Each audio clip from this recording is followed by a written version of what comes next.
Good morning and greetings to the students at the International Islamic University in Islamabad. I'm Dr. Ellie Zarrabian, psychologist, humanitarian, peace activist, and author living here in the United States. It's with great pleasure and honor for me to join you this morning and to have this opportunity to talk about today's topic. It's quite wonderful to be joining you today as individuals who are dedicated to learning about building peace both in your own life and in your community. I must admit that this wonderful exchange would not have happened if it wasn't for the efforts of Kia Gorgage. So warm thank you to you, Kia, for making this remarkable event happen today. I also want to just take a minute to thank all the students and faculty here for giving me this opportunity to be with you. By being present and engaged with this material and in this conversation, we are already part of the solution. And then from here, we build together. As you already know, peace building is not only based in theory.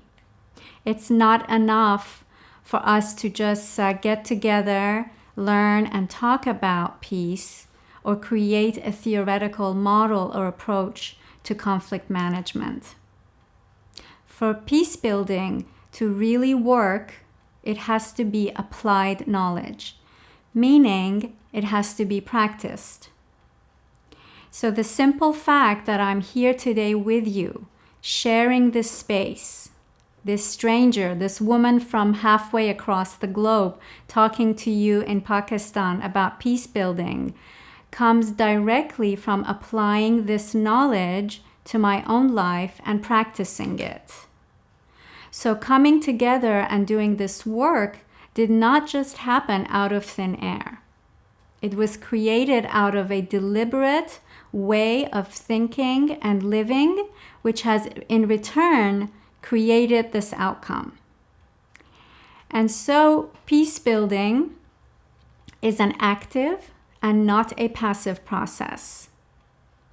And the wonderful and beautiful part of this work is that every single one of us has the tremendous power within us to create change and shift what is happening in and around us daily. Now, I think it's fair to say that for the most part, we would all agree that everyone in our planet, almost everyone, wants peace. Am I right? I think most everywhere we look, people are talking about wanting peace. In schools, the faculty and administration want peace from the students. At home, parents want peace from their children. Husbands and wives want peace from each other. In the government, our leaders want peace for the country. And in our mosques and temples, our clergy teach and preach about peace. So everyone wants peace. And yet, we are all practically being destroyed. And our earth is being destroyed because we seem to not be able to find peace. Seems that we cannot make peace happen. Peace seems to be this elusive idea that exists somewhere far out there in space and time. We say phrases like, "May peace be upon you," or "May you go in peace," or "May you prosper in peace." We make these remarks as though it's somehow this magical creation that if you just happen to be lucky enough, it's going to fall upon you. Or you're going to somehow stumble upon this idea or this life of peace by accident. Yet, what most of us fail to recognize is that peace is a state of being that has to be cultivated individually and then collectively in order for us to live it. It's not just going to happen if every day of our life we live the same way, we think the same thoughts, we perform the same actions over and over again, but expect different results. And again, the beauty of all this is that each one of us actually has this incredible resource of energy and power to create peace in and around us. But whenever I say this, most people often think or say, Dr. Ellie, how is that possible? How is it possible that me as a student, or me as a nurse, or a teacher, or a government worker, or an engineer, or a web designer can actually make a difference in the world? How can I do that? Well, the problem starts right here. That's when we don't recognize the incredible power that we each have to change, and we end up giving up before we've even started. That's the real problem. We end up giving up before we've actually started the work. And so guess what happens when those of us who want peace don't even try to get it? Those who don't want peace take over and win, right? It's that simple. It's simple math. So then the question is, how do we do this, right? It's the million-dollar question. How do we create peace individually and collectively? And the way I like to go about explaining this portion of the lecture is to first give you an analogy. An analogy is when we draw a comparison between two things. So I'm going to compare peace building with cancer. These days, unfortunately and regretfully, everybody's life is affected by this terrible ailment called cancer. Cancer knows no boundaries. It doesn't discriminate between people. It doesn't discriminate between cultures, between races or religions, the rich or the poor.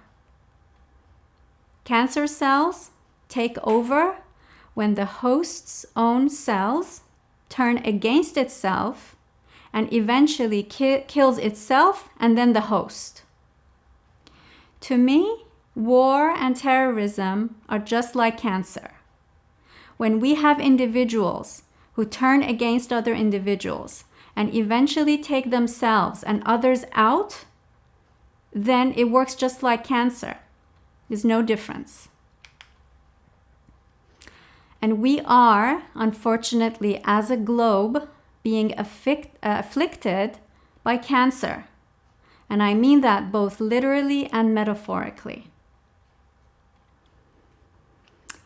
Now, as many of you know, the chances that cancerous cells develop and multiply and eventually destroy itself and the host is directly proportional to the health of the host. Even in the case of genetics, we now know that just because you may have a predisposition for cancer because it runs in your family, it doesn't necessarily mean that you're going to develop cancer 100%, right? Not unless the right environment is met. It's then that the cancer has an opportunity to show itself and take over. But if the environment is kept in a more optimal condition, then the chances of cancer developing and spreading are reduced greatly, if not totally. The same is true for peace. If, as a people, we create an optimum environment, and by optimum environment, I mean physically, emotionally, mentally, and spiritually, then the chances of cancerous people growing amongst us is reduced significantly, if not eradicated completely. But how is this possible, you may ask? How can we create the optimum environment for ourselves so that we diminish the potential of the cancer growing in us? we ask the same question about conflict. How do we create an optimum environment so conflict, war, and terrorism have a much reduced risk of growing and flourishing amongst us? Well, going back to the cancer analogy, we know that cancer does not live somewhere out there in space. Cancer lives in the body, in the host. Simultaneously, peace does not get created out there somewhere in space. It's created here in the body, and then it spreads out. And so the healthier the individual, the lower the chances that conflict will develop and take over the person's life and eventually seep out. So when we are creating and living in toxicity, we are allowing conflict to grow and spread around us. What do I mean by that? What I mean is when the body is saturated with, for example, toxic food, when the mind is saturated with toxic thoughts, when the emotions are saturated with toxic feelings, when the spirit is saturated with toxic dogma, then we are in conflict. Our body is then existing in a state of imbalance called conflict. Now imagine we multiply that toxic state amongst, let's say, the 50 of us. Let's imagine there's 50 of us in this room. So we multiply this toxic state, multiply that by 50. And we allow it to sit and grow and fester over time. So toxicity on top of toxicity on top of toxicity just sits there. Then are we surprised if one of us becomes so toxic that he wants to take himself and the rest of us out with him? No, it's not so surprising then. But the opposite is true as well. Let's say if all of us decide that we're going to change just few bad habits amongst us, nothing major either, just one or two bad habits, then we are going to see the results of that as well. So let me give you an example. Let's say right now you have this very bad habit of drinking large amounts of diet soda, like Pepsi or Coke, and coffee every day because you want to keep awake and have more energy. Now, this is a very common practice among students. I know, I've been there. Because you are tired, you are lethargic, you're not motivated, and so coffee and caffeine and sugar, they keep you up. But you know that this habit is actually physically impairing your body. We all know that. But let's say after today's lecture, you decide to stop drinking the diet soda, the diet Coke, and the coffee, and instead you're going to go out and jog for just half an hour around the track, and you do that daily. Then something is going to shift for the better, right? All of a sudden, in a few short weeks, you notice that you're losing some weight. You notice that you have more energy. You notice that you are thinking more clearly. You notice that your attitude is changing, and you have motivation to do more. And it doesn't stop there, because now that you have more motivation, you are now ready to deal with some of the toxicity in your thoughts. So, for example, instead of the daily worries that you have, or the anxiety or the depression that you've been experiencing lately about your life and your future, you begin to address that by, for example, reading more motivational books, listening to motivational podcasts, going to therapy, and gradually changing your thoughts and changing your life for the better. So every day you begin to practice a little bit more of a healthier lifestyle. And pretty soon you're going to be feeling really good. You're going to be feeling more positive. You're going to be feeling more motivated to continue making these changes in your life. And you begin to notice and see that things are changing and shifting around you in your life. But it doesn't stop there, because peace, like conflict, grows exponentially. Again, that's the beauty of it. Now imagine that there are the 50 of us in this room today, and all of you start to make a few changes in your life. But you guys are not alone. You're not an isolated being living in a vacuum. You are part of an ecosystem, an entire web of social networks and connections. I would suspect that each of you knows at least, let's say, 100 people in your immediate circle. I'm talking about all your family members, your friends, your peers here at the university, your community, mosque, temple, everywhere. At least 100 people that you interact with. Let's say out of those 100, 10 people who are close to you notice the changes that you have been making, and they start inquiring about it. So they come up to you and they say, "Hey, you're looking really great these days. I notice you've lost some weight and you look healthier."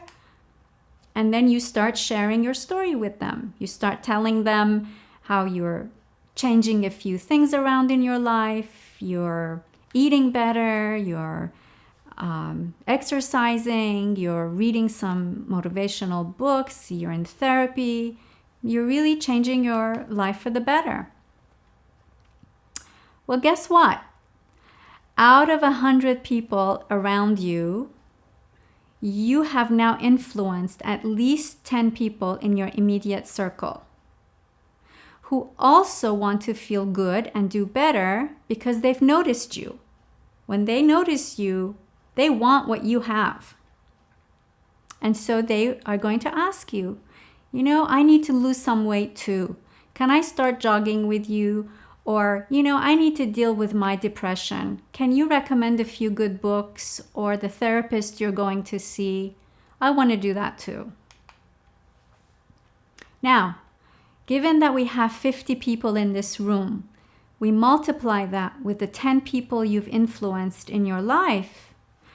All of a sudden, guess what? We're talking about 500 people who are making a shift in their life. And of course, it doesn't stop there, right?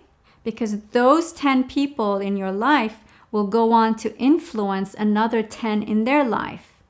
And so it goes, and so it spreads. This is the phenomenon called the 100th monkey effect. If you've studied this, you know how it works. You know what I'm talking about. And that's essentially how a small core group of people are able to influence large groups of people in a very short period of time. So now here we have created a certain momentum, if you will, or a certain energy or synergy that by its simple nature is reducing the harmful effects of disharmony and conflict in our life. And we've done this by creating and generating a critical mass of greater awareness, of greater health, more positivity, both in our own life and by extension in the life of those around us. Now, sometimes people tell me, "Dr. Ellie, I love what you're saying. I think it's great. I really want to do this. But you know what? I'm just unable to start making these changes on my own. I just have too much going on. I have too much fear or anxiety or depression that something is getting in the way of me wanting to turn my life around." And to that, I say that's a very legitimate concern. It's not because you're being lazy or because you don't care or because you're not interested, because it's none of those things. Most people want to live a healthier life. Most people want to see peace in their life, but sometimes they can't. And that's not to be taken lightly. And of course, that needs to be addressed.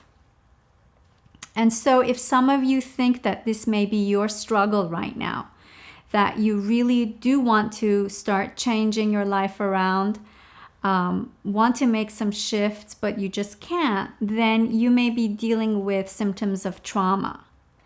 And that's very common if you've been subjected to certain circumstances in your life, if there's been some difficulty in your past.